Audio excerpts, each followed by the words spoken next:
Hello everyone, कैसे हो आप सभी लोग। Myself Nikhil sir and I welcomes you to our YouTube channel Physics Tadka Institute. तो देखो, अभी भी तुम्हारा नेट का एग्जाम हुआ है, ठीक है। आई होप सबका एग्जाम काफी अच्छा गया होगा, ठीक है। और जैसे ही उसका पेपर आउट होता है, ठीक है, उसका पेपर ऑफिशियल वेबसाइट पे जब आ जाएगा तो ट्राई करेंगे कि उसका सोल्यूशन भी अपलोड कर दें, ठीक है। उससे पहले काफी टाइम से यूट्यूब पर कंटिन्यू लेक्चर नहीं आ रहे हैं, ठीक है, उसके लिए तुमसे माफी चाहूंगा। और जो तुम्हारे पास अभी हम नई नई सीरीज शुरू करने जा रहे हैं, उस सीरीज के अंदर आज का ये लेक्चर पहला लेक्चर होने वाला है, ठीक है।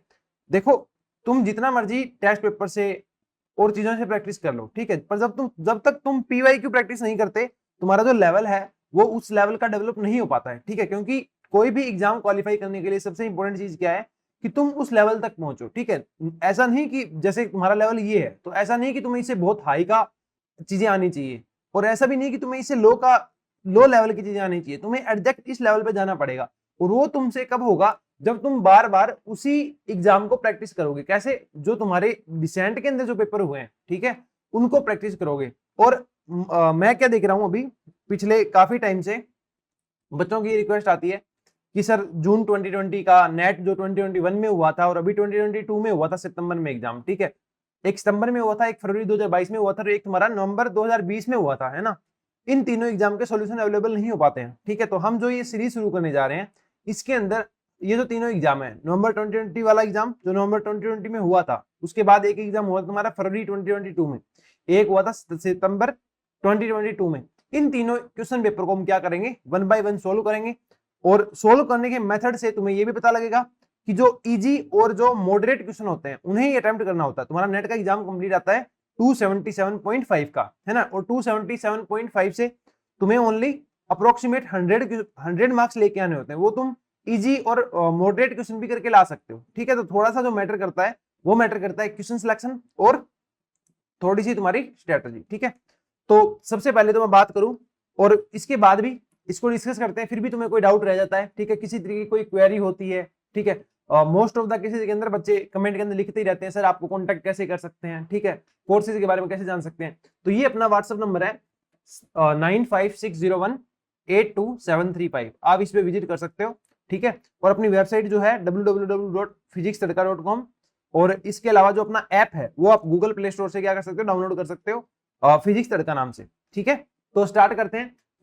सबसे पहले इस लेक्चर के अंदर हम स्टार्ट करने जा रहे हैं क्वांटम मैकेनिक्स। इस लेक्चर के अंदर हम नवंबर 2020, फरवरी 2022 और सितंबर 2022 जो है था, जो तीन एग्जाम तुम्हारे थे, उसके क्वांटम मैकेनिक्स के क्वेश्चन डिस्कस करेंगे, है ना। हो सकता है वो एक लेक्चर में हो जाए और हो सकता है दो लेक्चर में हो जाए। तो पहले क्वांटम मैकेनिक्स चलेगी तीनों ईयर की एक साथ, उसके बाद मैथमेटिकल आ जाएगी, उसके बाद क्लासिकल मैकेनिक्स आ जाएगी, और इस ऑर्डर के अंदर तुम्हारे सब्जेक्ट चलते रहेंगे, ठीक है। तो देखो स्टार्ट करते हैं। सबसे पहले अपने पास पहला क्वेश्चन क्या है, देखो पहला क्वेश्चन अपने पास है, the temperatures of two perfect black bodies A and B are 400 kelvin and 400 kelvin and 200 kelvin, okay, respectively, if the surface area of A is twice that of B. A का जो surface area तुम्हारे पास वो क्या है, B का just double है। The ratio of total power emitted by A to that of B, ठीक है। देखो, टोटल पावर इमिटेड का जो फॉर्मूला है P ऑफ ए, तुम्हारे पास P जनरली क्या होता है, E A सिग्मा T⁴, ठीक है। यहाँ पे इमिशिएटिव हो गया, ठीक है, और सिग्मा क्या हो गया, स्टीफन कांस्टेंट हो गया, ठीक है। परफेक्ट रिफ्लेक्टर के लिए, परफेक्ट इमिटर के लिए मान लेंगे E तुम्हारा क्या है, 1 है। सिग्मा कांस्टेंट है तो ये कितना होता है, कांस्टेंट ही होता है, ठीक है। तो जो तुम्हारा P होगा वो प्रोपोर्शनल किसके आ जाएगा, A और T⁴ के, है ना। अब देखो बात, जो P है तुम्हारे पास ये क्या है, P की वैल्यू क्या हो जाएगी, A T⁴, ये आ गया एरिया फॉर A। अच्छा, P ऑफ B क्या हो जाएगा, फिर प्रोपोर्शनल की बात करूं तो ये आएगा PA proportional to A T⁴। इसी तरीके से PB क्या आएगा तुम्हारे पास, B का एरिया T⁴, इन दोनों का रेशियो लोगे तो PA डिवाइड बाय PB, ये तुम्हारे पास कितना आ गया, A T⁴ divide by B T⁴। ये कौन सा था, A वाले का टेम्परेचर था, ये कौन सा था, B वाले का टेम्परेचर था, ठीक है। इसके बाद देखो A वाले का जो टेम्परेचर था क्या लिखा है इसके अंदर, area A is twice that of B, कि जो तुम्हारा A का जो एरिया है वो क्या है, ट्वाइस ऑफ B है। तो A को क्या लिख दोगे तुम यहाँ पे, 2B। टेम्परेचर को क्या बोला है, A का टेम्परेचर कितना है, 400 केल्विन, तो यहाँ पे क्या आ जाएगा, 400 केल्विन, इसकी पावर 4 है, डिवाइड बाय बी जो है तुम्हारे पास, बी की वैल्यू कितनी है, बी का एरिया बी माना है क्योंकि इसको हमने 2 बी कर लिया था, टीबी, इसका टेम्परेचर कितना है 200 केल्विन, इसकी पावर 4। ठीक है, दोनों को हमने केल्विन में लिया है, ऐसा यूनिट में ले लिया तो कोई इशू नहीं है ना। अब देखो बी से बी चला गया, ये आ गया तुम्हारे पास 2, इससे इसको काट दे, 2 0 से 2 0 गए, 2 से इसको काटोगे आएगा 2, तो 2 की पावर 4 कितना होगा, 2 2 जा 4, 4 4 जा 16, तो यहाँ पे आएगा तुम्हारे पास 16, तो ये तुम्हारे पास आंसर कितना आ गया 32। रेशियो क्या आ गया, P A by P B कितना आ गया तुम्हारे पास 32। ठीक है, जो ए है बी की 32 टाइम्स हमें क्या करेगा, पावर रेडिएट करेगा, तो ऑप्शन नंबर इसमें कौन सा आ गया तुम्हारे पास, सी आ गया। ठीक है, let's move to next question. Next question देखो तुम्हारे पास क्या है, let n denote the energy eigen state of a particle in a one dimensional simple harmonic potential. ये तुम्हारे पास क्या है, one dimensional simple harmonic potential है। If the particle is initially prepared in the state this, initially इसकी state क्या है, ये वाली है। ओके, उसके बाद क्या बोला है, the minimum time after which the oscillator will be found in the same state, कितने टाइम के बाद तुम्हारा जो ऑसिलेटर होगा वो इसी स्टेट में आ जाएगा। ठीक है, देखो सबसे पहले तो तुम्हारे पास t इजिकल टू 0 का वेव फंक्शन ये लिखा है, इसको तुम्हें किसका लिखना हो, t का लिखना हो कि t टाइम पे वेव फंक्शन क्या होगा, तो ये क्या आएगा, जो तुम्हारे पास बाहर नॉर्मलाइजेशन कांस्टेंट है वो नॉर्मलाइजेशन कांस्टेंट यही रहेगा। ठीक है, इसके बाद जो तुम्हारे पास जीरो स्टेट है, ठीक है, इसकी एनर्जी क्या होती है, जीरो स्टेट मतलब ग्राउंड स्टेट, इसकी एनर्जी 1/2 h कट ओमेगा, और जो 1 है इसकी energy 1/2 h cut omega plus 1 मतलब 3/2 h कट ओमेगा। ओके, इसको कैसे लिखोगे, 0 e टू पावर माइनस का iota E1 t by h cut. ठीक है, एनर्जी है यहाँ पे, ये 0 था तो इसको 0 लिख लो, है ना, 0 लिख लो, अब आएगा प्लस ये 1 तुम्हारे पास, फिर e की power minus iota E1 t divide by h cut. ये तुम्हारे क्या तरीका होता है, साई ऑफ टी लिखने का तरीका होता है। ये जनरल तरीके की मैं बात करूं तो वो क्या हो जाएगा, psi of T is equal to psi of 0 और e टू पावर माइनस का आयोटा, ये 0 है, इसके कोरस्पॉन्डिंग एनर्जी, ये तो क्या था, t इजिकल टू 0 वाला था, है ना, इसके कोरस्पॉन्डिंग जो वेव फंक्शन है, लाइक यहाँ पे 0 का है तो इसकी एनर्जी, ये 0 वाला है तो यहाँ पे क्या आ जाएगा, इसकी एनर्जी आ जाएगी। ठीक है, इस तरीके से हम साई ऑफ टी लिखते हैं। ये हमने क्या लिख दिया, साई ऑफ टी लिख दिया। इसके बाद इन्होंने हमारे पास क्या है, ई नॉट और E1 की वैल्यू है, हाफ h कट ओमेगा होता है और 3/2 h कट ओमेगा होता है, तो क्या करो, इसकी वैल्यू पुट करो, करो वैल्यू पुट, तुम्हारे पास 1/2 जो 0 है, ठीक है, 0 का 0 स्टेट का 0 स्टेट है यहाँ पे, और ये देखो क्या है, यहाँ पे E0 है, E0 की वैल्यू कितनी होती है 1/2 h कट ओमेगा, तो पुट कर दो value, minus iota 1/2 h cut omega into t divide by h cut से h कट चला जाएगा, यहाँ पे 1 आ गया, यहाँ पे e टू पावर माइनस का iota 3/2 h cut omega t by का h कट, ये आ गया। ठीक है, इसको सोल्व करो तो h कट से h कट चला गया, है ना, ये तुम्हारे पास क्या बन गया फिर 1/2 0, ये आ गया e टू पावर माइनस का आयोटा, h कट से h कट चला गया, ये आ गया iota omega t divide by 2, और ये आ गया तुम्हारे पास 1 इधर, ये e to power minus 3/2 iota 3/2 omega t, ठीक है, डिवाइड बाय h कट से h कट चला गया था, है ना, ये स्टेट आ गई। ये क्या है तुम्हारे पास साई ऑफ टी है। ठीक है, किस t is equal to T time जब है तुम्हारा हो जाएगा तो ये वेव फंक्शन क्या होगा, ये होगा। इसके बाद इन्होंने क्या बोला, देखो the minimum time after which the oscillator will be found in the same state, कि t की वैल्यू क्या होगी जब ये स्टेट क्या हो, पहले वाले की सेम ही हो, मतलब जो साई ऑफ टी है तुम्हारा, साई ऑफ टी जो तुम्हारा है, इसको अगर मैं पुट कर दूं साई ऑफ 0 या फिर psi of T is equal to 0, अगर ये कंडीशन सेटिस्फाई हो रही है तो यहां से तुम्हें टाइम निकालना है कि टाइम कितना है। ये तुम्हारा क्या है, क्वेश्चन है। ठीक है, तो आगे बढ़ो, इसको लिखेंगे 1/2, ये तुम्हारी 0 स्टेट, ये e टू पावर माइनस का आयोटा, क्या लिखा है देखो, iota omega t by 2,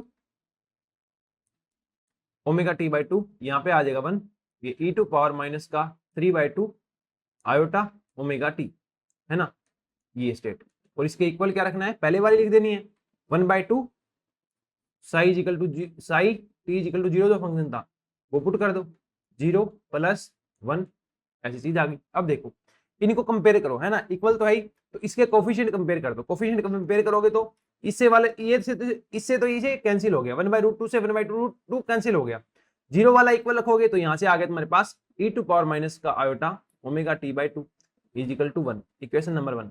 second क्या है तुम्हारे पास e to power minus 3/2 iota omega T is equal to फिर से 1, ये आ गया 1, दोनों इक्वल है, दोनों को इक्वल रख दो, ई टू पावर माइनस का omega T divide by 2 is equal to E to power minus का आयोटा 3/2 ओमेगा टी, दोनों इक्वल आ गए।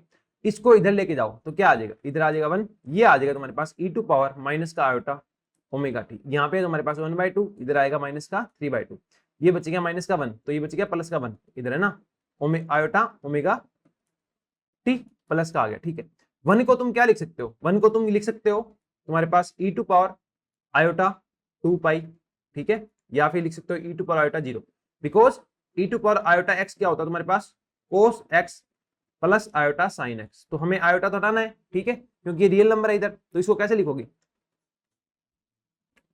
कोस एक्स बचना चाहिए, तो वैल्यू क्या आएगी, 0 हो सकती है, 2 पाई हो सकती है, ऐसा कुछ हो सकता है ना, तो यहाँ पे हम 2 पाई लेंगे क्योंकि यहाँ से हमें टी की वैल्यू निकालनी है ना, और यहाँ पे कहीं भी ऑप्शन के अंदर 0 है नहीं, तो यहाँ पे क्या लिखोगे ई टू पावर आयोटा 2 पाई, तो लिख दो इसको ई टू पावर आयोटा 2 पाई, ठीक है, इसको आगे सोल्व करोगे, इनको कंपेयर करो, क्या आ गया ओमेगा टी इजिकल टू आ गया तुम्हारे पास 2 पाई, यहाँ से अगर तुम टाइम निकालो टी इजिकल टू, तो वो क्या आ गया 2 पाई बाय का ओमेगा। इस टाइम के बाद जो तुम्हारा जो वेव फंक्शन होगा वो सेम का सेम क्या हो जाएगा, पहले वाला हो जाएगा, तो इसका आंसर क्या आ गया 2 pi by omega T is equal to, तो ऑप्शन नंबर क्या आ गया इसके अंदर, बी आ गया। Okay, let's move to next question. For the one-dimensional potential well A, B, and C as shown in the figure, let EA, EB, and EC denote the ground state energy of the particle respectively। देखो इसके अंदर तुम्हें क्या दी गई है, potential की depth दी गई है, इसके अंदर ये इनफाइनाइट है, इसके अंदर वन साइड से इनफाइनाइट है, इसके अंदर ये दोनों साइड से इनफाइनाइट नहीं है, एक साइड में वी नॉट पोटेंशियल है, दूसरी साइड के अंदर 2V नॉट पोटेंशियल है। ठीक है, ये क्वेश्चन तुम्हें काफी टाइम्स BRC के इंटरव्यू में पूछा गया है, ठीक है, और मोस्ट ऑफ द केसेस के अंदर ये बहुत सारी PhD इंटरव्यू के अंदर भी पूछा गया। ठीक है, तो इस क्वेश्चन को अपने डिटेल में डिस्कस करते हैं। देखो, जो तुम्हारे पास इनफाइनाइट पोटेंशियल वैल होता है, ठीक है, ये तुम्हारे पास क्या था, इनफाइनाइट पोटेंशियल वैल था, है ना। अब दो केस हो सकते हैं, या तो ये इनफाइनाइट हो या ये इनफाइनाइट ना हो। ठीक है, जब ये इनफाइनाइट है, ठीक है, तो तुम्हारे पास एनर्जी क्या आती है, E is equal to n square h square upon 8 ml square. अच्छा, यहाँ पे देखो E proportional to 1/L square. अगर एक चीज देखो, जब ये इसके अंदर है, ठीक है, इसकी डिफाइंड लेंथ है तुम्हारे पास यहाँ पे L है ना, ये तुम्हारे पास L है। ओके, ये कहीं बाहर नहीं जाएगा, तो इसका E क्या हो गया, फिक्स हो गया। पर जब इसका जो पोटेंशियल है, जो साइड पोटेंशियल है, वो कंप्लीटली रिफ्लेक्टिंग नहीं है। क्या है, कंप्लीटली रिफ्लेक्टिंग नहीं है, मतलब यहाँ पे क्या है, एक लिमिटेड वैल्यू है, यहाँ पे V नोट है, यहाँ पे 2V नोट है, जो भी है मान लो, पर इनफाइनाइट नहीं है। तो क्लासिकल तो क्या कहेगी, पार्टिकल इसके अंदर ही रहेगा, पार्टिकल क्या रहेगा, इसके अंदर ही रहेगा।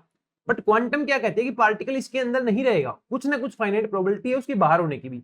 तो ये वेव फंक्शन तुम्हारा कैसा बनेगा, ऑलमोस्ट ग्राउंड स्टेट में बनाओगे तो ये ऐसा चलेगा, है ना, कुछ ऐसा चल रहा होगा। अगर मैं हार्मोनिक ऑसिलेटर की बात करूं, किसके भी बात कर लो, कि जो तुम्हारा जो वेव फंक्शन होगा वो कहाँ होगा, थोड़ा सा बाहर होगा। ठीक है, साइन के हिसाब से बनाओगे, साइन का ग्राफ बन जाएगा, पर वो थोड़ा सा कहाँ जाएगा, बाहर जाएगा। इसको तुम कैसे लिखोगे, इसके अंदर होता तो कंप्लीटली अंदर ही होता, मतलब लेंथ L ही होती। इसके अंदर ये कंप्लीटली अंदर नहीं है, तो क्या कहूं मैं, L की वैल्यू क्या होगी, इंक्रीज होगी। जब तुम्हारा पोटेंशियल क्या हो गया, इनफाइनाइट से डिक्रीज हो गया, तो L की वैल्यू क्या होगी, इंक्रीज होगी।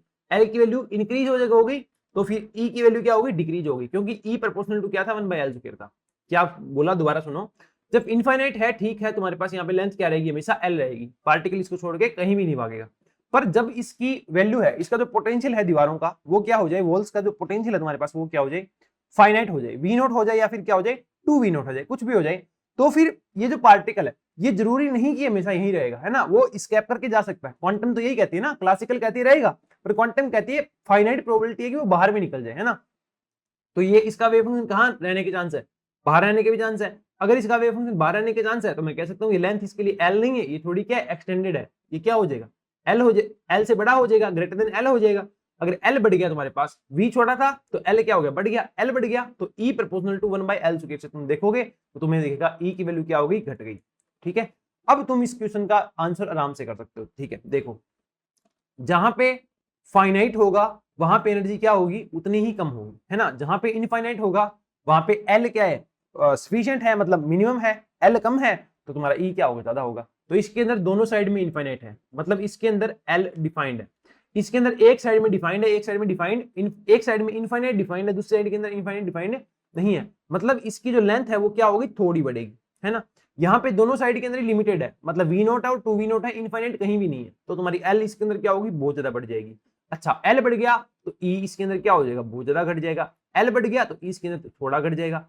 इसके अंदर कुछ हुआ ही नहीं तो इसके अंदर एल ई जो था वो अपनी जगह पे रहेगा, है ना। तो यहाँ पे क्या आएगा तुम्हारे पास, ई अपनी जगह पे किसके लिए, सी के लिए सबसे ज्यादा है, इसके लिए थोड़ा घट गया तो इससे कम हो गया, इसके लिए और घट गया तो सबसे कम हो गया, ई ऑफ ए। तो ये इसका आंसर तुम्हारे पास क्या होगा, E of C is greater than E of B is greater than E of A. इसे तुम थोड़ा सा ये देख सकते हो, एक तरीका और भी है कि जब तुम्हारे पास साइड्स क्या होती है, फाइनाइट होती है ना, तो जब तुम जो ग्राफ बनाते हो वो कुछ इस तरीके का बनता है क्लासिकल के अंदर, क्लासिकल कहती है अंदर ही रहेगा जब ये तुम्हारे पास क्या है, फाइनाइट पोटेंशियल है, ठीक है। पर क्वांटम क्या कहती है, जब तुम्हारे पास ये फाइनाइट पोटेंशियल है तो एक पार्टिकल बाहर जाएगा, बाहर जाएगा तो इसकी वेवलेंथ क्या हो जाएगी, इंक्रीज हो जाएगी। वेवलेंथ इंक्रीज की बात करो या लेंथ इंक्रीज की बात करो, ये सेम तरीके से ही क्या होता है तुम्हारा, रिलेट होता है। तो इस क्वेश्चन का तुम्हारा आंसर क्या हो गया, ऑप्शन नंबर बी हो गया। ओके, ऑप्शन नंबर ए हो गया, सॉरी थर्ड के अंदर क्या आ जाएगा, ऑप्शन नंबर ए आ जाएगा। Check out next question. Next question तुम्हारे पास क्या है, the state of an electron in hydrogen atom is this. एक इलेक्ट्रॉन है और वो कहाँ है, हाइड्रोजन एटम की बात हो रही है, उसकी जो वेव फंक्शन है वो ऐसे दी है, ठीक है। और यहाँ पे जो 1 0 0 है, 2 1 0 है और 3 1 -1 है, ये किसको शो कर रहे हैं तुम्हारे पास, NLM को शो कर रहे हैं, ठीक है। और एक चीज और देखो यहाँ पे, जब तुम्हें साई दिया है तो सबसे पहले तुम क्या चेक करोगे कि ये नॉर्मलाइज है या नहीं है, ठीक है, वो भी हम अभी चेक करेंगे। इसके बाद पढ़ो, denotes common eigen state of H cap L square and LZ operator in the standard notation. Okay. In the measurement of LZ for the electron in this state, the result recorded to be 0. अगर LZ major की गई तो तुम्हें result क्या मिल रहा था, 0 मिल रहा था, ठीक है। Subsequently, a measurement of energy is performed. Energy को मेजर किया गया। The probability that the result is E2, कि रिजल्ट क्या है, E2 आए तुम्हारे पास, है ना। The energy of the N is equal to 2 state, ठीक है। इसकी प्रोबेबिलिटी क्या होगी, ओके। सबसे पहले देखो चेक करो ये नॉर्मलाइज है या नहीं है, ठीक है। क्या करना है, इसे कोफिशिएंट की स्क्वायर करके ऐड कर दो, तो ये आएगा 1/6, ये आएगा 1/3, ये आएगा 1/2, एलसीएम आएगा यहाँ पे तुम्हारे पास 1/6, 6 एलसीएम आ गया, इसका डिवाइड करोगे 1, इसका डिवाइड करोगे 2, इसका डिवाइड करोगे 3, ये आ गया 6/6 मतलब 1, मतलब नॉर्मलाइज तो है, ठीक है। So we can move further, ठीक है। इसके बाद देखो यहाँ पे एक चीज बोली थी, एलजेड के जब मेजरमेंट की गई तो ये आंसर कितना मिला तुम्हें, 0 मिला था। और ये क्या है, NLM। जो एलजेड की मेजरमेंट तुम करते हो, एलजेड ऑपरेटर तुम किसी स्टेट पे अप्लाई करते हो NLM पे, तो तुम्हें रिजल्ट क्या मिलता है, MH कट, यही वाली स्टेट, ऐसा कुछ तुम्हारे पास सीन रहता है, ठीक है। यहाँ पे तुम्हें क्या मिला, 0 मिला। M की वैल्यू क्या मिली, इधर 0 मिली, मतलब H कट तो 0 है नहीं, तो M ही 0 है, M इजिकल टू 0 है, मतलब पहले से ये स्टेट तुम्हें पता है। तो M इजिकल टू 0 कौन सी स्टेट में, NLM, ये वाली और ये वाली, मतलब या तो तुम्हारा पार्टिकल कहाँ है, ये N है ना, तो N इजिकल टू 1 में है, या तुम्हारा पार्टिकल कहाँ है, N इजिकल टू 2 में। ये चीज हमें पहले से ही डिसाइड करके दे दी, एलजेड की मेजरमेंट की थी, वहां पे 0 आया था, उससे हमें पहले ही पता चल गई, ठीक है। इसके बाद देखो, subsequently a measurement of energy is performed, okay, after that the probability that the result is E2, इन दोनों में हो सकता है। अब कहता है, अब बताओ क्या प्रोबेबिलिटी है कि जो तुम्हारी मेजरमेंट है ना वो इसी से निकल के आई है, मतलब पार्टिकल कहाँ है, N इजिकल टू 2 में ही है, ठीक है। तो इसके अंदर तुम्हारे पास P ऑफ E2 क्या आ जाएगा, तुम्हारे पास P ऑफ E2 क्या आ जाएगा बताओ, जो E2 है इसमें फाइंड होने की प्रोबेबिलिटी डिवाइड बाय ये मेजरमेंट तुम्हें पहले से पता है, ठीक है। तो या तो इसमें होगा तो या इसमें होगा, तो इस स्टेट की प्रोबेबिलिटी प्लस इस स्टेट की प्रोबेबिलिटी, इसकी प्रोबेबिलिटी नहीं लेनी है क्योंकि ये हमें पहले ही बता दिया गया है कि ये वाला इसके अंदर नहीं है, कि 0 वाला ही आएगा, M इजिकल टू 0 होगा, वही हमारे पास वैल्यू आएगी। तो 1 और 2 ही तुम्हारे पास क्या है, यहाँ पे स्टेट्स है, ठीक है। तो इसको P ऑफ E2 कैसे लिखोगे, E2 आने की प्रोबेबिलिटी कैसे लिखोगे कि वो E2 के अंदर ही है, ठीक है। तो probability of finding E2 divide by probability of finding E2 plus probability of finding E1, ठीक है। या तुम इसको ऐसे ना लिख के ऐसे लिख सकते हो, अगर तुम्हें ये लगे कि यहाँ पे प्रोबेबिलिटी डिफाइन कर रखी है पहले ही, तो तुम ऐसे लिख सकते हो कि जो E2 वाली स्टेट है, ठीक है, इसके कोफिशिएंट को मैं क्या बोलूं, मैं इसको A2 बोल दूं, तो A2 का स्क्वायर डिवाइड बाय A1 का स्क्वायर प्लस A2 का स्क्वायर, इस तरीके से तुम्हारा आंसर आएगा, है ना। A2 क्या था, ये कोफिशिएंट ये रहा, क्या है तुम्हारे पास 1/3, ये आ जाएगा 1/3, इसका स्क्वायर कर दिया 1/√3 था, इसका स्क्वायर आएगा तो 1/3 हो जाएगा, है ना।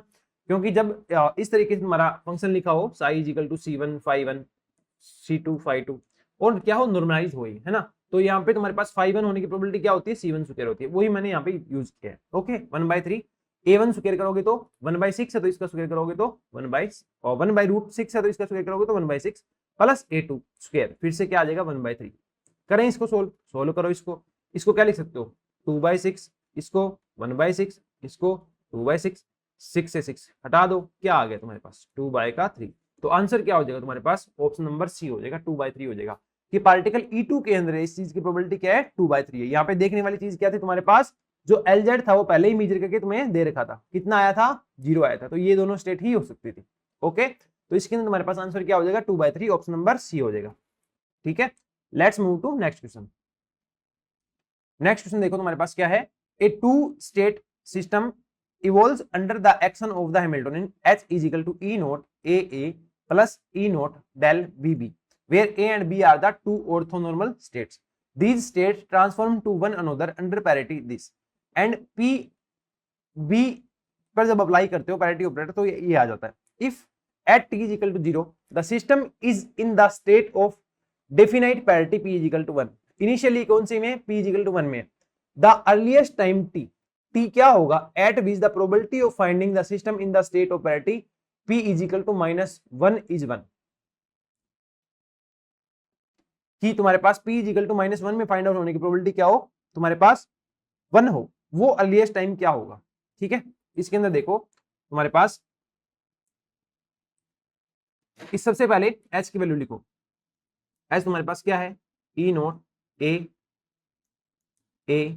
Plus E naught plus del B और B।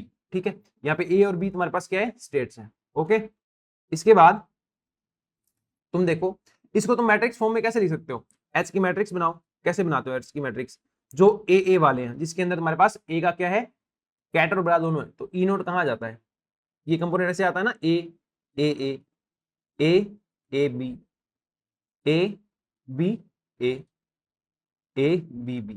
इसके अंदर देखो ओनली ये वाली स्टेट है और ये वाली स्टेट है, तो यहाँ पे क्या है मैट्रिक्स बनेगी तुम्हारे पास, मैट्रिक्स कंपोनेंट के अंदर यहाँ पे आ जाएगा तुम्हारे पास E नोट और यहाँ पे आ जाएगा 0, यहाँ पे आ जाएगा 0 क्योंकि A और B वाला कोई है ही नहीं, यहाँ पे क्या आ जाएगा E नोट प्लस का डेल।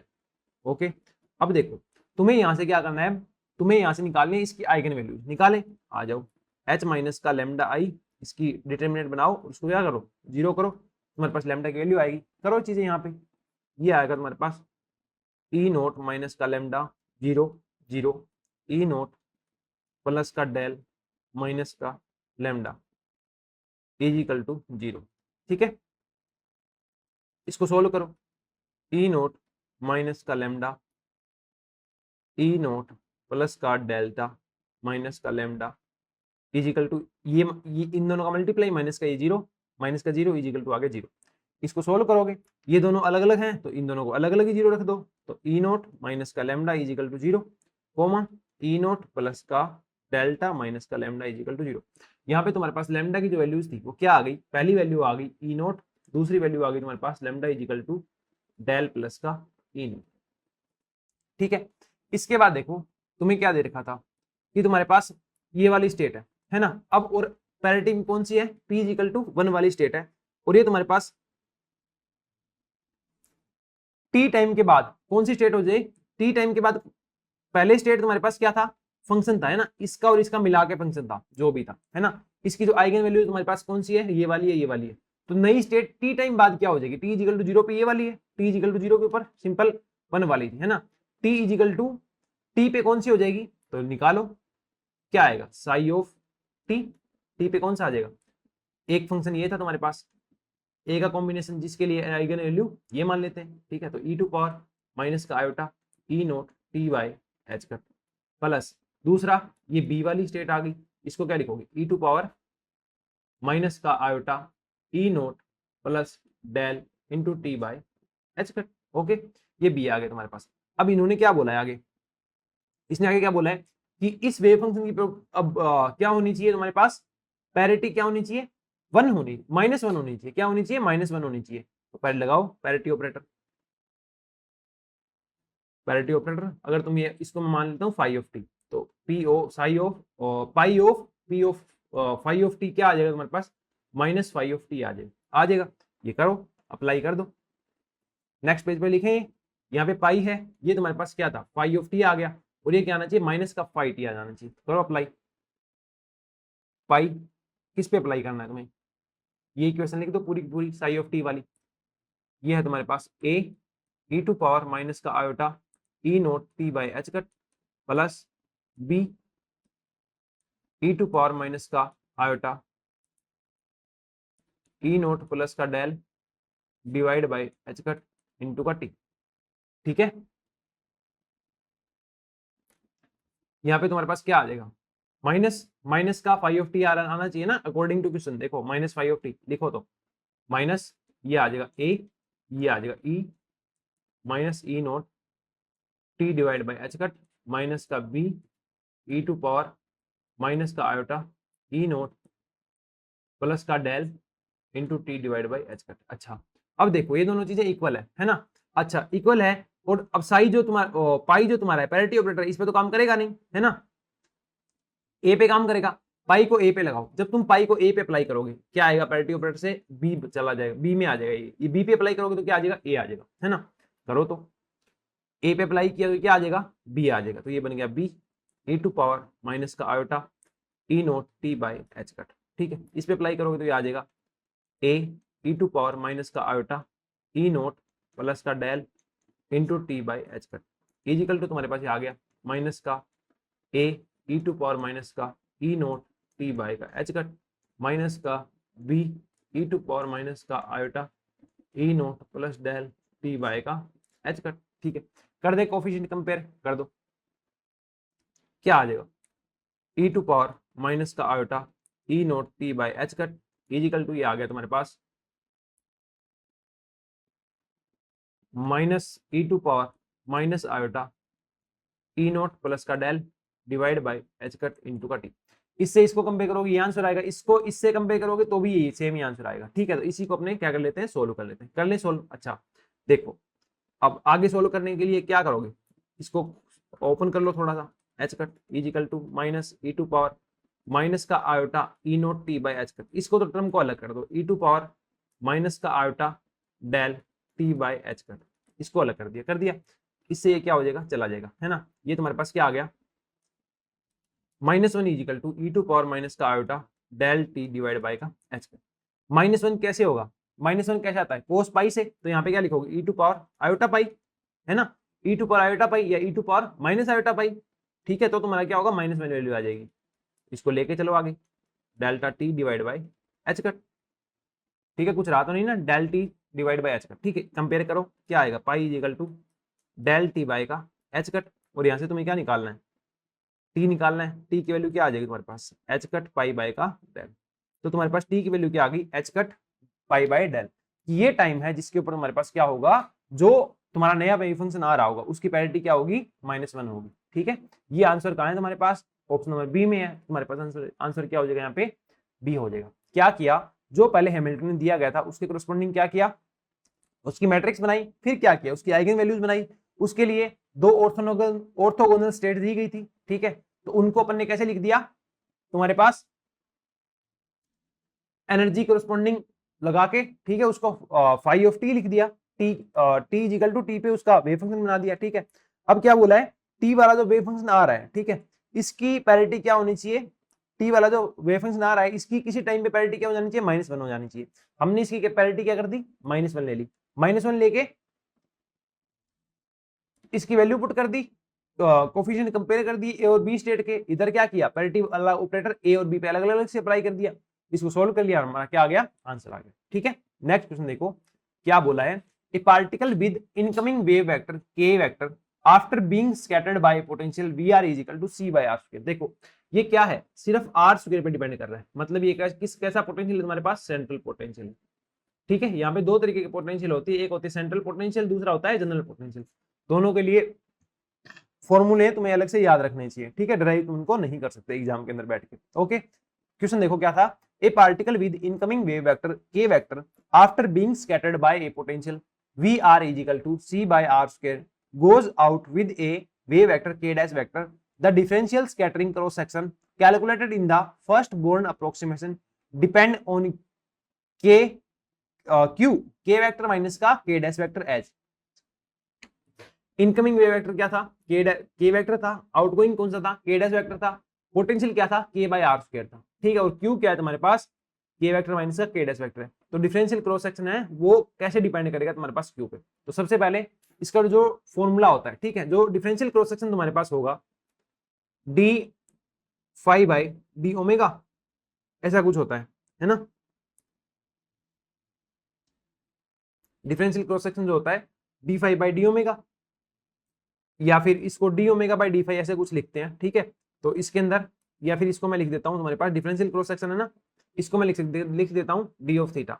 ये तुम्हारे पास क्या होता है, तुम्हारे पास जो स्कैटरिंग एंगल आता है, जो स्कैटरिंग एम्पलीट्यूड आता है एफ थीटा, उसके स्क्वायर के इक्वल होता है, ठीक है। और जो स्कैटरिंग एम्पलीट्यूड है तुम्हारा वो सेंट्रल पोटेंशियल के लिए कैसे आता है, उसका फॉर्मूला होता है माइनस का 2m H cut square by Q, ठीक है। ये डायरेक्ट फॉर्मूला ही है, 0 से इनफाइनाइट वैल्यू आर पे लगेगी, यहाँ पे R V R sine Q R और डी आर, ये फॉर्मूला तुम्हें यूज करना है तुम्हारे पास जब क्या है सेंट्रल पोटेंशियल का केस है, ठीक है। वैल्यूज पुट करें, ठीक है, आ जाओ, माइनस का 2m divide by H cut square Q integration of 0 to infinite, ये आ जाएगा हमारे पास आर की वैल्यू आ रही है, वी आर की वैल्यू क्या है सी बाय का आर स्क्वायर, ये क्या है साइन क्यू आर, ये है डी आर, ठीक है। यहाँ पे क्या हो जाएगा, आर से कैंसिल हो जाएगा, तो ये आ गया तुम्हारे पास माइनस का 2m H cut square Q integration of sine Q R divide by का आर, यहाँ पे आ गया तुम्हारे पास डी आर, ये है 0 से इनफाइनाइट, ठीक है। अब देखो बात, ऊपर वाला ऑड फंक्शन नीचे वाला ऑड फंक्शन, तो ये हो गया तुम्हारे पास इवन फंक्शन। इवन फंक्शन के लिए क्या लिख सकते हो, इवन फंक्शन के लिए प्रॉपर्टी होती है तुम्हारे पास माइनस इनफाइनाइट टू इनफाइनाइट, यहाँ पे तुम्हारे पास कोई इवन फंक्शन है dx है, तो इसको लिख सकते हो तुम 2 टाइम्स ऑफ 0 से infinite f of x dx। इसको हम उल्टा यूज करेंगे, है ना। तो यहाँ पे क्या करूं मैं, 2 से नीचे मल्टीप्लाई, 2 से ऊपर मल्टीप्लाई, ये ऊपर मल्टीप्लाई होके गया है, इसको मैं यूज ले लेता हूँ और इसको 2 से इधर काट देता हूँ, तो ये आ जाएगा तुम्हारे पास एच कट स्क्वायर क्यू, 2 को यूज लोगे तो ये आ जाएगा माइनस से इनफाइनाइट से plus infinite sine of Q R divide by R, ये आ गया तुम्हारे पास डी आर, ठीक है। इसकी जो वैल्यू है, इसकी स्टैंडर्ड वैल्यू होती है, इसकी स्टैंडर्ड वैल्यू क्या होती है, डायरेक्ट इंटीग्रेशन है, इसको तुम कॉम्प्लेक्स एनालिसिस सोल्व कर सकते हो, पर तुम्हें इसकी वैल्यू याद रखनी चाहिए, साइन क्यू आर बाय का आर डी आर, इसकी वैल्यू होती है तुम्हारे पास पाई बाय का 2 वैल्यू आ गई। तो क्या आ गया तुम्हारे पास माइनस का m H cut square Q, H cut square Q है ना, इंटू पाई बाय, ठीक है। अब देखो ये तुम्हारे पास क्या आ गया, स्कैटरिंग एम्पलीट्यूड आ गया, एफ ऑफ थीटा आ गया, ठीक है। ये किस पे डिपेंड कर रहा है, क्यू पे, तो एफ ऑफ थीटा किस पे डिपेंड कर रहा है तुम्हारे पास 1 बाई क्यू पे। तो जो स्कैटरिंग एम्पलीट्यूड होगा, डिफरेंशियल क्रॉस सेक्शन होगा, ठीक है, एफ थीटा, वो किस पे डिपेंड करेगा, इसके स्क्वायर पे डिपेंड करता है, एफ थीटा इसके स्क्वायर पे डिपेंड करता है, तो क्या लिखोगे, वो किस पे डिपेंड करेगा, 1 बाई क्यू स्क्वायर पे डिपेंड करेगा। ये 1 बाई क्यू था, तो इसका स्क्वायर करोगे तो क्या आ गया 1 बाई क्यू स्क्वायर आ गया। तो तुम्हारे पास ये ऑप्शन नंबर क्या आ जाएगा, 1 बाई क्यू स्क्वायर वाला आंसर आ जाएगा, जो तुम्हारे पास क्या है, ऑप्शन नंबर ए है। तो 6th के अंदर तुम्हारे पास क्या आ जाएगा, ऑप्शन नंबर ए आ जाएगा, ठीक है, 1 बाई क्यू स्क्वायर आ जाएगा, ठीक है। इसके बाद move to next question. Next question तुम्हारे पास क्या है, a quantum particle in one dimensional infinite potential well, one dimensional infinite potential well तुम्हारे पास है, with boundaries at 0 and a is perturbed by the Hamiltonian h dash is equal to epsilon del x minus का a by 2 to the initial Hamiltonian, the correction to the energy of the ground state and the first excited state to the first order in epsilon r respectively, ठीक है। इसके अंदर जो सबसे पहले तुम्हें लिखो वेव फंक्शन। वेव फंक्शन क्या होता है तुम्हारे पास, 0 से a वाला one dimensional infinite potential well जो है, ठीक है। तो इसके अंदर लिखो साई ऑफ एक्स तुम्हारे पास क्या होता है, √2 by a sine n by x by a, ये तुम्हारे पास क्या होता है, वेव फंक्शन होता है। उसके बाद देखो परटर्बेशन टर्म कौन सी है, ये है, तो इसके कोरस्पॉन्डिंग तुम्हारे पास जो एनर्जी चेंज आता है, जो एनर्जी चेंज आता है जिसको मैं बोलता हूँ ई, अगर मैं बोल रहा हूँ, ठीक है, एनर्जी में जो चेंज आता है वो तुम्हारे पास कितना होता है, फर्स्ट ऑर्डर के लिए integration of Sai star H Sai D x, ठीक है, 1D की बात कर रहे हैं। यहाँ पे तुम्हारे पास लिमिट आ जाएगी, ये कितना है 0 से a है ना, तो 0 से a चला जाएगा, ये minus infinite to infinite, minus infinite to plus infinite होती है, पर अपने पास वेव फंक्शन कहाँ डिफाइन है 0 से a के बीच में, तो इसकी लिमिट क्या हो जाएगी 0 से a हो जाएगी, ठीक है। इसके बाद देखो 0 से a साई साई स्टार, ये क्या है, रियल वेव फंक्शन है, तो ये क्या हो जाएगा, साई स्क्वायर आ जाएगा, साई स्क्वायर की वैल्यू पुट कर दो, कितना आ जाएगा 2 बाय का a साइन का square n by x by a। ठीक है, ये आ गया तुम्हारे पास dx, यहाँ पे आएगा, उससे पहले h और लिखो, h की वैल्यू क्या है तुम्हारे पास, यहाँ पे h की वैल्यू और लिख देते हैं, तो हमारे पास यहाँ पे h की वैल्यू क्या है, एप्सिलॉन डेल x माइनस का a बाई 2 और dx। अच्छा, यहाँ पे देखो डिराक डेल्टा फंक्शन डिफाइन कैसे होता है कि अगर तुम्हारा x माइनस का a बाई 2 लिखा और a बाई 2 क्या हो रहा है, इनके बीच में आता है, तो x जहां पे भी x है वहां पे क्या पुट कर दोगे, a बाई 2 कर दोगे। या इसको मैं डिफाइन करूं तो कैसे करूंगा, 0 से a डिफाइन है, ठीक है, डेल ऑफ x माइनस का a बाई 2 आ गया, है ना, यहाँ पे f ऑफ x है dx है, तो ये अगर ये जो x माइनस का जो कंपोनेंट दिया है वो इन दोनों के बीच में आ रहा है ना, तो फिर fx की जगह क्या आ जाएगा, सीधा सीधा f ऑफ x की जगह आ जाएगा a बाई 2, ये तुम्हारा क्या होगा, आंसर होगा। ठीक है, तो यहाँ पे पुट कर दो, पुट करोगे तो क्या आएगा, डायरेक्टली पुट करो 2 by a sine square n pi a, x की वैल्यू आ गई a बाय का 2, तो इसको इससे काटोगे क्या बन गया, ये तुम्हारे पास 2 बाय का a sine square n pi by 2। अब देखो ये क्या है, तुम्हारे पास एनर्जी करेक्शन टर्म है, ठीक है, तो ये क्या आ गया तुम्हारे पास, इधर क्या था, एप्सिलॉन था ना आगे, तो इसके साथ क्या आ जाएगा, एप्सिलॉन आ जाएगा। ठीक है, और इन्होंने कहाँ पूछा था, फर्स्ट ऑर्डर तक ही पूछा था, ये इसका क्या है, फर्स्ट ऑर्डर है। ठीक है, अब देखो इन्होंने आगे और क्या बोल रखा है, the correction to the energy of the ground state and the first excited state. देखो जो ग्राउंड स्टेट है उसके लिए क्या होता है, n इजिकल टू 1 होता है, जो फर्स्ट एक्टेड स्टेट है उसके लिए क्या होता है, n इजिकल टू 2 होता है, तो एनर्जी करेक्शन कितने आ जाएंगे, corresponding to 1, first energy level के लिए कितना आ जाएगा, n की वैल्यू 1 पुट कर दो, तो ये क्या बनेगा तुम्हारे पास, pi by 2 sine square pi by 2 कितना होता है 1, तो ये कितना आ गया 2 एप्सिलॉन बाय का a, n is equal to 2 put करोगे, n इजिकल टू 2 पुट करोगे, तो 2 से 2 गया, sine square pi, sine square pi कितना होता है 0, तो इसके अंदर del E for second state के लिए क्या आ गया, डेल E2 कितना आ गया तुम्हारे पास 0 आ गया, तो इसके अंदर तुम्हारे पास ऑप्शन क्या आ गया, ऑप्शन नंबर आ गया बी, फर्स्ट के कॉरेस्पॉन्डिंग 2e बाय a और सेकंड के लिए क्या आ गया तुम्हारे पास 0। ठीक है, ऑप्शन नंबर क्या आ गया तुम्हारे पास, यहाँ पे बी आ गया। ठीक है, नेक्स्ट क्वेश्चन देखो तुम्हारे पास क्या है, the energy density I of a black body radiation at temperature T is given by Planck's distribution law I of Vt 8 pi nu square by c cube h nu by e to power h nu by kt minus का 1 where nu is the frequency। ठीक है, the function I nu t for two different temperature T1 and T2 are shown in the below। If the two curves coincide when I nu t Va is plotted against Vb by t then the value of a and b are respectively। पहले तुम्हारे पास graph क्या है, इन दोनों के बीच में अगर draw किया जाए t की वैल्यू चेंज करके, तो तुम्हारे पास ग्राफ कैसे आएगा, ऐसे आएगा, जो तुम देख सकते हो कि तुम्हारे पास ये क्या है, ब्लैक बॉडी करो गिवन है, ठीक है, एज इट इज।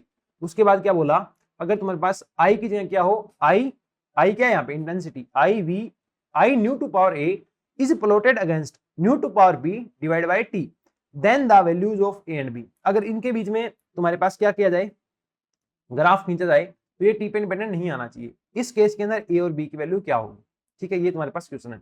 सबसे पहले देखो तुम्हें जो गिवन है, आई गिवन है ना, तो आई की वैल्यू लिखो, आई की वैल्यू क्या है तुम्हारे पास 8 by nu square divide by C cube H nu divide by E to power H nu by K T minus का 1। ठीक है, अच्छा अब देखो क्या बोला है, I nu to power alpha, तो मल्टीप्लाई करो बोथ साइड के अंदर, nu to power alpha, nu to power alpha, या ए लिख देते हैं ना, अल्फा को ऐसे लिख देते हैं, इधर मल्टीप्लाई करो, न्यू टू पावर 2 ये रहा, 1 ये रहा, 3 तो ये हो गया, प्लस उसके बाद हमारे पास क्या है, एक और अल्फा मल्टीप्लाई करना था, इधर इधर nu to power alpha multiply किया, इधर भी मल्टीप्लाई करोगे, nu to power alpha multiply करोगे तो अल्फा इसमें क्या हो जाएगा, आके ऐड हो जाएगा, डिवाइड बाय यहाँ पे क्या है सी क्यूब, इधर क्या है ई टू पावर एच न्यू। अब देखो पहले ये तुम्हारे पास न्यू था और टी था, इसको न्यू टू पावर बी बनाना है और टी बनाना है, तो इसको क्या लिखोगे, के टी है, इसको न्यू की पावर बी से मल्टीप्लाई ऊपर कर दो, न्यू की पावर बी से मल्टीप्लाई नीचे कर दो, है ना, और इसको क्या लिख दो माइनस में 1, डायरेक्टली लिख दिया। ठीक है, अब इसको आगे देखो और क्या लिख सकते हैं, I nu to power A is equal to 8 pi nu to power 3 plus का ए डिवाइड बाई ये आ गया सी क्यूब, इसको लिखोगे तुम e to power H nu divide by k. अच्छा nu to power b by का के टी, ये हमें चाहिए था, इसके अगेंस्ट तो हमें ग्राफ बनाना है ना, तो इसको मैं एक्स मान लेता हूँ, इसको मैं क्या मान लेता हूँ, एक्स मान लेता हूँ, और ये ऊपर चला जाएगा, तो ये क्या हो जाएगा तुम्हारे पास 1 माइनस का बी क्या हो जाएगा, 1 माइनस का बी है ना, न्यू की पावर बी और डिवाइड बाई टी, ये तो मैं ले गया, ऊपर बच गया न्यू, नीचे है न्यू की पावर बी, तो ये बच गया न्यू की पावर 1 माइनस का बी, 1 माइनस का बी, इधर आ जाएगा माइनस का 1। ठीक है, ये ग्राफ है। इसमें अब देखो हमें क्या करना है, ये ग्राफ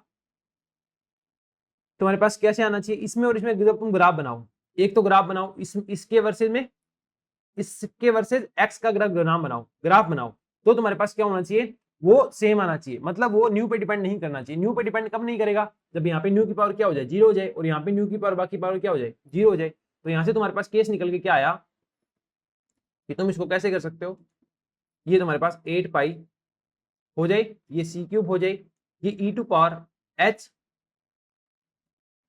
न्यू यहाँ पे हम पहले ले चुके हैं। ठीक है, यहाँ पे न्यू बाय वीबी को हमने क्या मान लिया था, नहीं न्यू बाय न्यू की power B divide by T को हमने क्या मान लिया था, एक्स मान लिया था। ठीक है, तो एच बाय का के, इधर है तुम्हारे पास एक्स माइनस का 1, इसका अगर तुम अब ग्राफ बनाओ, ठीक है, मतलब इसके एक्स वर्सेज में इसमें अगर तुम ग्राफ बनाते हो, ठीक है, तो वो तुम्हारा क्या आएगा, दोनों के लिए सेम आएगा, चाहे T1 की बात करो चाहे तुम T2 की बात करो। ठीक है, दोनों के लिए सेम आएगा।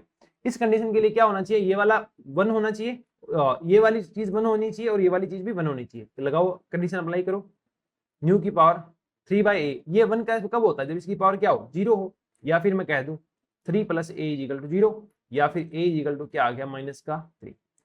एक चीज तो ये आ गई। सेकंड देखो, इसकी पावर 1 माइनस बी है, तो 1 माइनस बी भी क्या होनी चाहिए, 0 होनी चाहिए, तब न्यू की पावर 0 होगा और तब ये 1 बन जाएगा।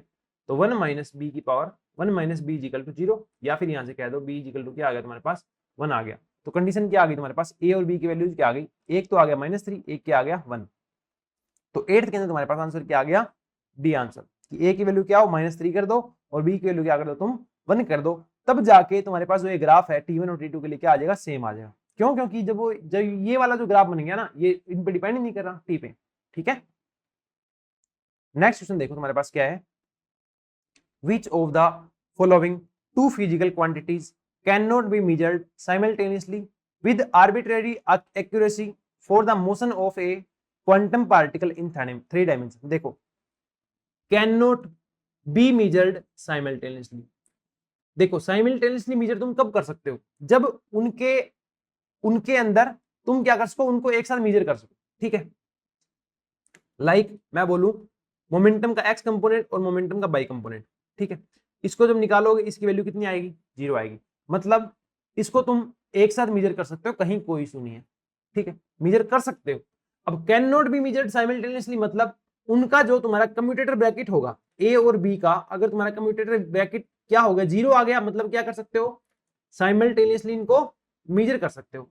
अगर ए और बी तुम्हारे पास 0 नहीं आ रहा, मतलब इसके अंदर क्या होगा, कुछ ना कुछ अनसर्टेनिटी होगी, कुछ ना कुछ क्या होगी, अनसर्टेनिटी होगी।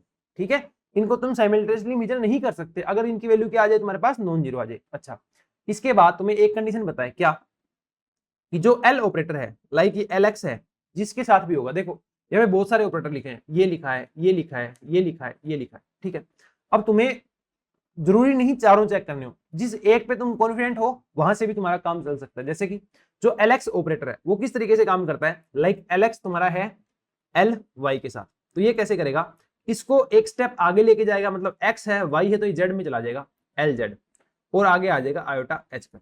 इस तरीके से LX काम करता है, मतलब L ऑपरेटर L जो तुम्हारे पास है एंगुलर मोमेंटम है, वो कम्यूटेशन के अंदर इस तरीके से काम करता है। अगर यहीं पे क्या होता, LX के साथ क्या होता, तुम्हारे पास PX होता, दोनों क्या आ गए, सेम फुटिंग पे आ गए, तो तुम्हारे पास ये क्या आता, हमेशा 0 आता। ठीक है, मतलब इसको तो मेजर कर सकते हैं, तो ये वाला तुम्हारा आंसर नहीं है। इसके बाद और देखो, LX था, इसको तुमने मेजर कर लिया Y के साथ, तो क्या आता है, Y को एक आगे ले जाएगा, X था Y था तो क्या आ जाएगा, Z आ जाएगा, और यहाँ पे आ जाएगा आयोटा H कट। इस तरीके से काम करेगा। इसीलिए Y और LX की बात करो, Y और LX की अगर तुम बात करो, तो इसको मैं क्या लिख सकता हूँ, -LX इंटू का Y। अच्छा, इसको जब अप्लाई करोगे तो LX Y, इसको कैसे किस पे ले जाएगा, ये Z पे ले जाएगा, आयोटा H कट Z पे ले जाएगा। ये तुम्हारे पास क्या आ गया, नॉन जीरो आ गया। नॉन जीरो आ गया मतलब इनको तुम साइमल्टेनियसली मेजर नहीं कर सकते। ठीक है, मुझे सिर्फ LX और Y का एक कंपोनेंट पता है, मुझे पता है ये नॉन जीरो आ रहा है। ठीक है, और इस पे कॉन्फिडेंट होकर मैं क्या कह सकता हूं कि तुम्हारे पास ये तो जीरो नहीं आएगा, तो तुम इन दोनों को तो क्या नहीं कर सकते, साइमल्टेनियसली मेजर नहीं कर सकते। ठीक है, ये क्या लिखा है यहाँ पे, Y कंपोनेंट और Z कंपोनेंट है, तो यहाँ पे ये क्या है, Z है। इसको अगर तुम Z लोगे तो भी तुम्हारे पास क्या होगा, वाई जेड है ना, वाई जेड है तो ये हो जाएगा जेड वाई करोगे तो माइनस का एक्स आएगा, माइनस का एक्स आएगा यहाँ पे, है ना। तो भी ये तुम्हारे पास जीरो नहीं है, इनको तुम क्या नहीं कर सकते, साइमल्टेनियसली मेजर नहीं कर सकते। जीरो आ गया मतलब अनसर्टेनिटी जीरो, मतलब साइमल्टेनियसली मेजर कर सकते हो। अगर जीरो नहीं आया मतलब इनका कम्यूटेटर जीरो नहीं, मतलब इसकी अंदर अनसर्टेनिटी है और इसको तुम साइमल्टेनियसली मेजर नहीं कर सकते। तो इसके अंदर तुम्हारा आंसर क्या हो जाएगा, नाइन्थ के अंदर प्योरली आंसर हो जाएगा तुम्हारा सी। ठीक है,